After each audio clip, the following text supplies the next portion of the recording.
In today's video, I'm going to teach you how to enable Camera Raw as default in Adobe Bridge. If you regularly manage photos in Bridge and want your edits to start in Camera Raw every time, this quick setup will streamline your workflow and keep everything consistent. First, open Adobe Bridge. You can launch it from your Creative Cloud apps or your Applications or Programs folder. Give it a moment to load your folders and previews so everything is responsive before you continue.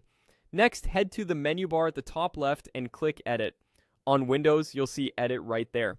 On Mac OS, you can get to the same place by going to the Bridge menu and choosing Preferences.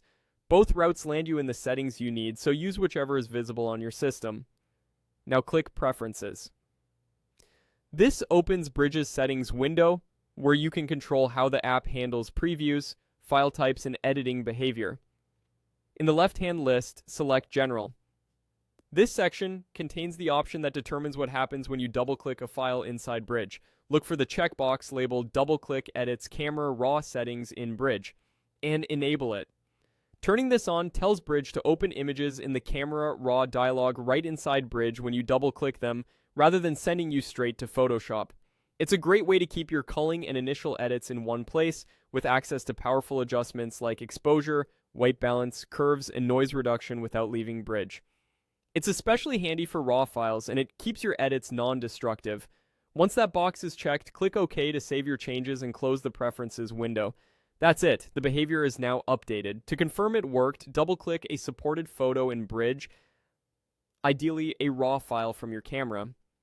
You should see Camera Raw open with your image ready to edit. If it doesn't, make sure the file format is supported and that you actually clicked inside Bridge. If the change doesn't take effect immediately, a quick relaunch of Bridge can help. A few tips as you get started: when you're done in Camera Raw, you can open the image into Photoshop from there, or save out a copy directly. Your original files remain untouched. Camera Raw stores edits as instructions, typically in metadata or sidecar files, so you can revisit or adjust them later. And if you ever prefer the old behavior, just head back to Preferences, General, and uncheck the same box. That's the complete setup for enabling Camera Raw as the default in Adobe Bridge.